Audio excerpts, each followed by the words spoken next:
Well, I can now officially say I have seen my first Mortal Kombat movie. Feels good.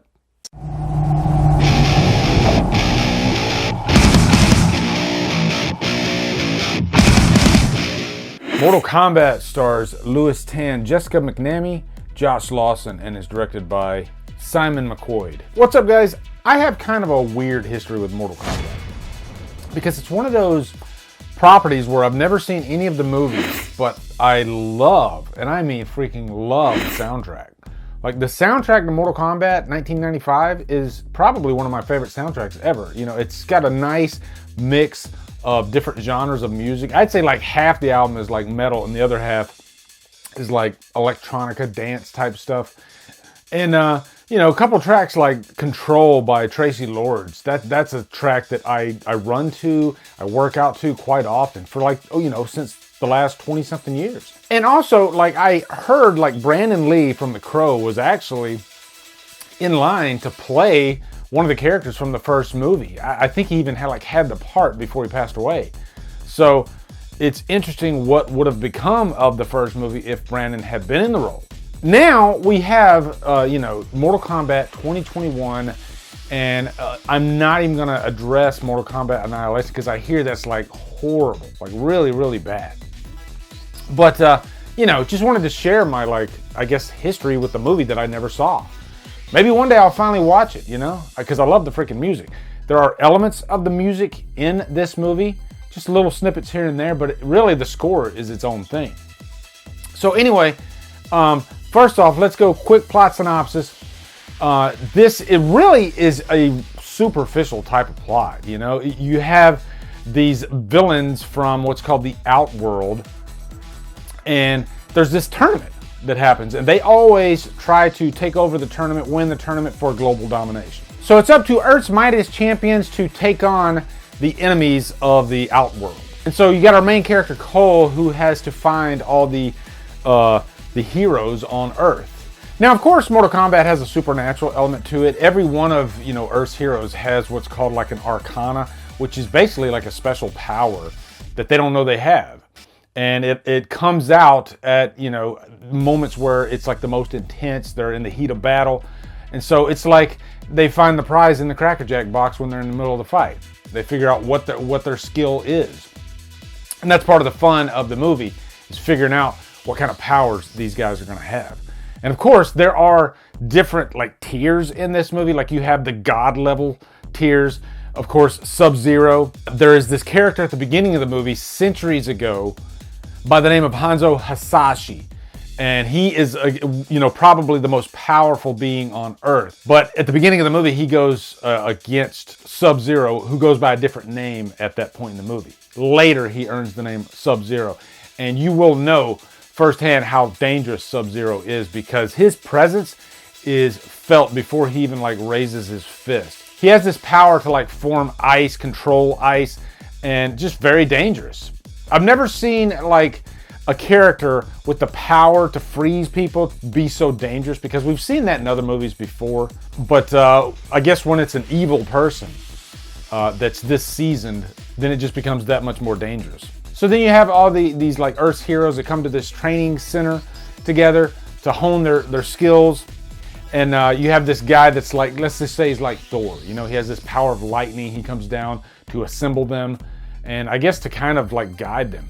Now, thankfully, we do have some interesting characters in this. Our main character, Cole, I actually like quite a bit, because he's that character that just is kind of a loser. Like, at the beginning of the movie, he loses this MMA fight. He's unsure of himself. And that is probably his biggest weakness, you know, self-doubt. And that's very relatable to everybody. And so there's a certain point in the movie where he feels like he just wants to exit. Like, I can't do this. I can't stand toe-to-toe with these gods. I mean, I get beat by like mere mortals. So how in the hell am I going to beat, you know, this guy who has the power of like a god? And so that's a good message in the movie. Then you got comic relief, this character Kano, who I really liked. He can be a bit too much at times, but man, is he funny. Like, he has some really good one-liners in this. I was gut laughing quite a few times actually with Kano. He's just a very spitfire, he's your asshole. you know, pretty much. He's just the complete asshole of the group. Actually, he's pretty much like your Jack Burton of the movie from Big Trouble in Little China. You know, he's all talk, he's really cocky, but he can get knocked on his ass like in a heartbeat. Now let's get right down to brass tacks. Is this movie worth your time? You're damn right it is. If you're an action fan, look no further because there's some great hand-to-hand combat in this. Camera sits back, you get to watch these experienced actors. You know, you can tell they've been through the training and they kick ass in this movie. There's a good like team aspect to the movie, people coming together, playing off of each other's strengths and weaknesses, you know, some banter between the two, Kano. But also, this is a freaking hard R, guys. Like the action scenes are bloody as hell. They're creative. You're gonna see a lot of impalements, a lot of blood, and I'm not gonna give too much away, but there's quite a few scenes in this that are just like, whoa, man, they're really just going for the jugular in terms of violence. One of my favorite scenes is you have this, you know, this fight, because there's a moment in the movie where the good guys are fighting the bad guys. You know, the bad guys intercept them while they're training. And this one character comes down, and this other character has like this sphere that he wears as a hat. But he can use it as a weapon and literally saws the villain in half across their head, all the way down, you know, split down the middle. Crazy stuff. You know what I mean? Like sometimes you're watching an action movie and you do like this. Oh, yeah, that you're gonna do that a couple times in this movie. It's really like the fun that you have at a sporting event, like the Super Bowl. That's what this movie feels like. It's a big tournament at the end, but there's some high stakes there. You know, you can tell that there's some passion going on between these characters. There's a lot at stake, and so that just adds to the enjoyment of the movie. This isn't a tournament where everybody's safe and they can walk away at the end. No, this is like a fight to the death. Remember in Karate Kid Part 2? Daniel-san, this no tournament. Wouldn't that have been great if Daniel-san like freaking killed Chosen? Like he killed him at the end of... That'd be amazing. I hope I didn't spoil Karate Kid 2 for you. And if you haven't seen Karate Kid 2, shame on you. Matter of fact, do you prefer Karate Kid 2 to Karate Kid 1? Let me know in the comments. Anyway, back to the review. Now let's get into the cons, okay? This isn't a perfect movie at all.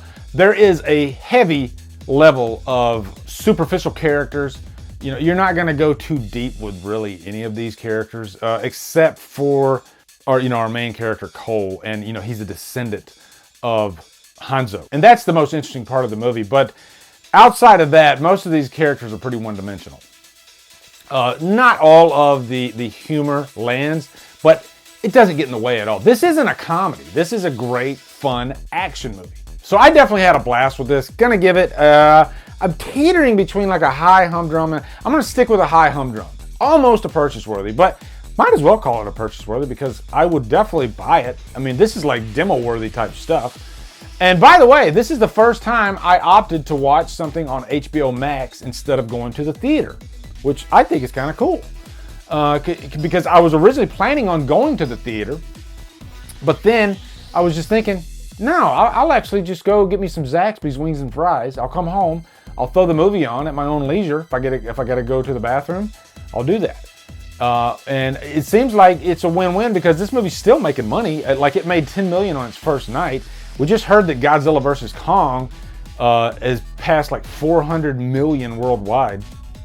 So the future of cinema might be, you know, going this route.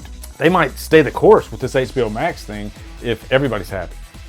What am I talking about? Anyway, guys, let me know your thoughts on Mortal Kombat in the comments.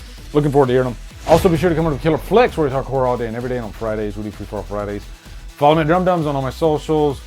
Support me on Patreon and buy me a coffee. Anyway, guys, thank you so much for watching. Have a great day and Mortal Kombat!